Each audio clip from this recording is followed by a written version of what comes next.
hari ini? Masih semangat kan walaupun kuliahnya sore? Ada yang ngantuk? Enggak ya. Oke. Jadi di pertemuan kita yang ke-14 hari ini kita akan membahas tentang peran mikroba dalam aquaculture. Nah, minggu kemarin kita udah membahas tentang apa aja?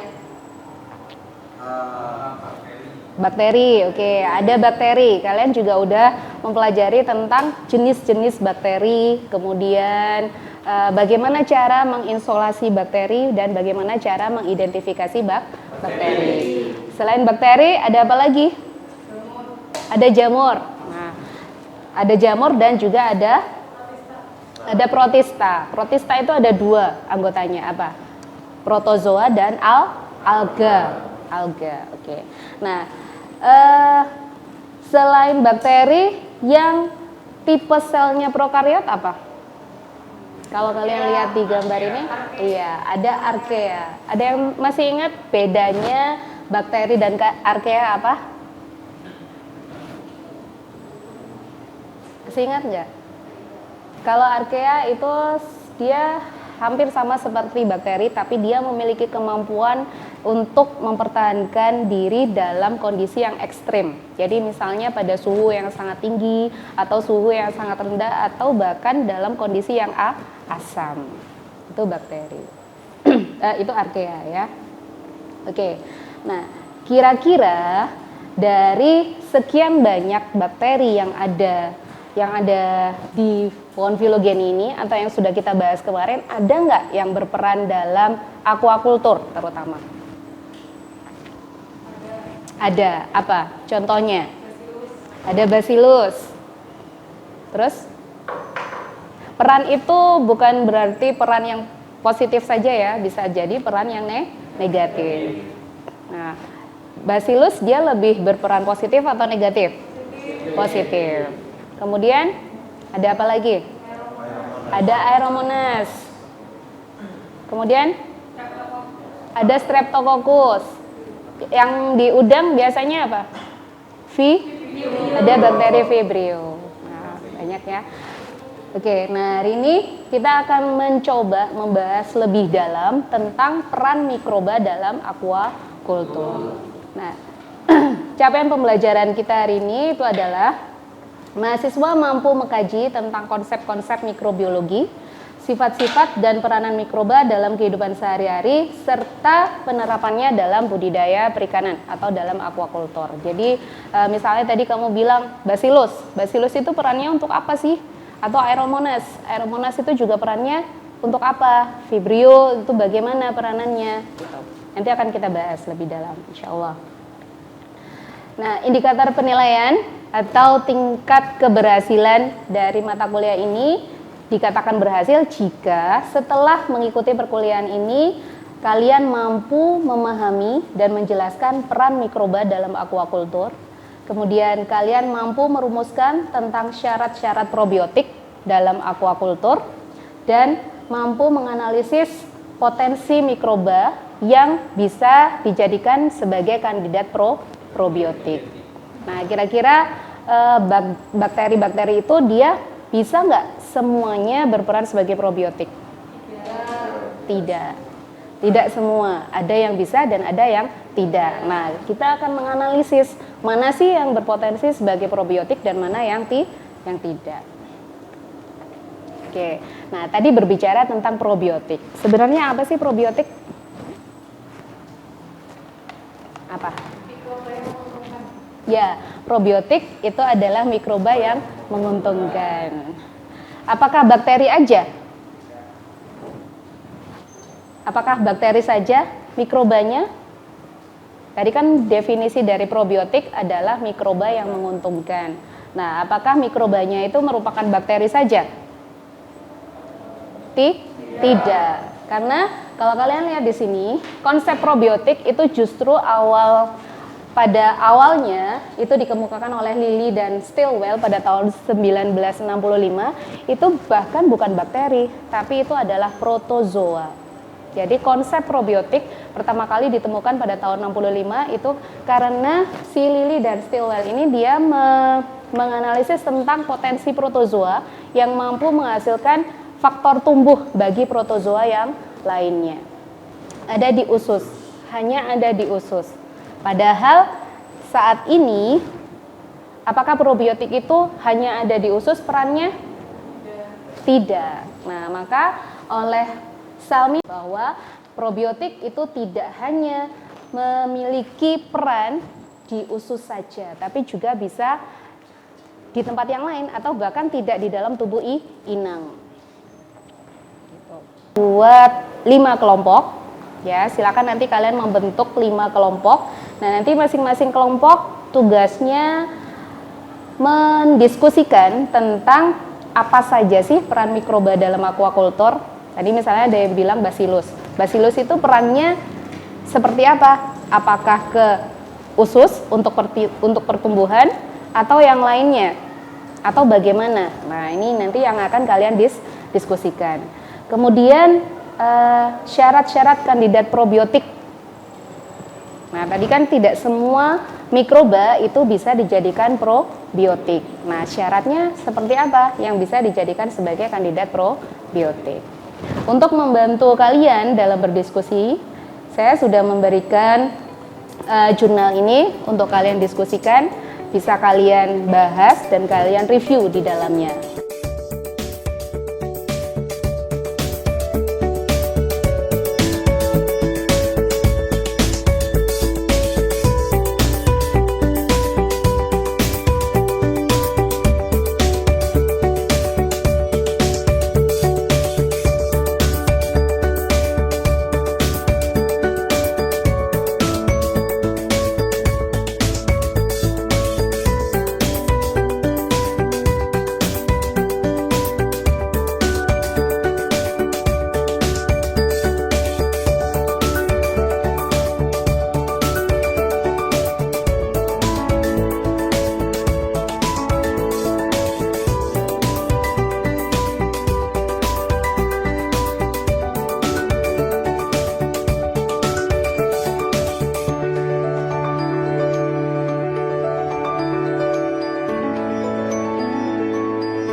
Amonium.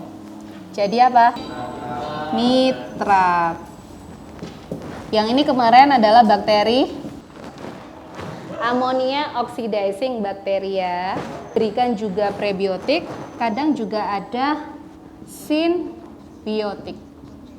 Ya. Jadi ada yang bisa menyimpulkan tentang peran mikroba dalam aquaculture? Apa saja?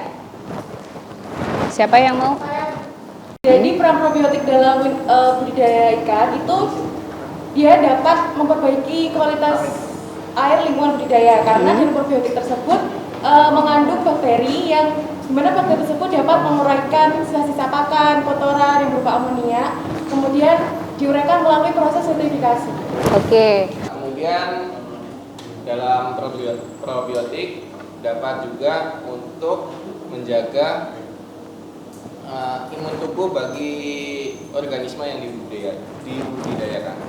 Sistem imun ya. Oke, berarti dia bisa memperbaiki sistem imun atau bisa meningkatkan sistem imun. Next, yang lain? Kelompok ini? Apa? Yang berikutnya itu mampu melawan pertumbuhan patogen. Mampu melawan pertumbuhan patogen. Oke. Menekan atau biokontrol.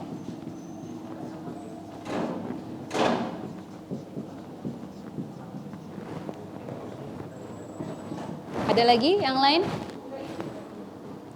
Satu lagi selain ini. Jadi kalau misalnya probiotik itu diberikan melalui pakan, kemudian dia bekerja di usus inang, kira-kira apa yang akan dipengaruhi oleh si probiotik itu? Dia bisa bekerja. Maka penelitian tentang observasi tentang kandidat probiotik.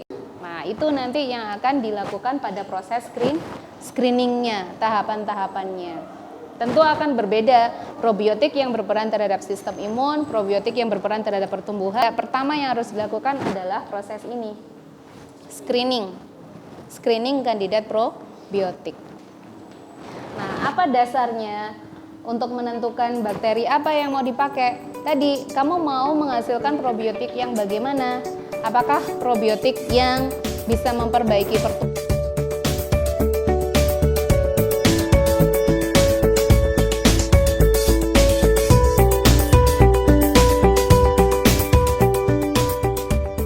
Yang pertama. Yang kedua, sudah otomatis dia harus memberi keuntungan bagi inangnya. Apakah keuntungannya itu dalam sistem imun, atau keuntungannya bisa meningkatkan pertumbuhan, atau keuntungannya bisa meningkatkan kualitas air? Yang penting dia bisa memberikan efek positif terhadap inang, baik secara langsung ataupun secara tidak langsung. Maka kandidat probiotik ini gagal, walaupun mungkin dia secara in vitro memiliki kemampuan hewan atau ikan yang diberi probiotik itu sistem imunnya meningkat, ya, meningkatkan kecepatan kematangan gonad, mempercepat kematangan gonad. Bakteri-bakteri yang memang dia bisa bekerja untuk meningkatkan sistem pencernaan itu. Nah, oke. Terus tadi pertanyaan yang kedua, kan tidak semua mikroba bisa berperan sebagai probiotik. Jadi apa syaratnya suatu mikroba bisa dijadikan sebagai probiotik? Kelompok 2. Oke. Ya, silakan berdiri. Disebutkan. Memberikan efek menguntungkan pada inang. Yang kedua, tidak beracun dan tidak berbahaya bagi inang. Yang ketiga, mampu bertahan dan melakukan kegiatan metabolisme tubuh inang. Yang keempat, tidak mengandung gen resisten virulensi. Yang kelima, tidak hidup selama dalam masa penyimpanan dan waktu yang digunakan. Keenam, mempunyai sifat sensorik yang baik. Oke, di dalam jurnal ini juga udah dijelaskan ya. Misalnya dia sekali pakai langsung mati, maka susah aplikasinya. Juga diberikan prebiotik.